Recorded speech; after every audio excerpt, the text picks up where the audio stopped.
हळू हळू मागे जा, परत मागे जा. हा ये.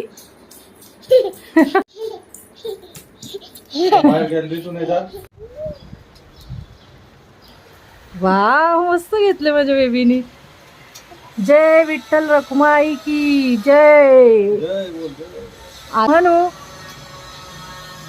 म्हणू.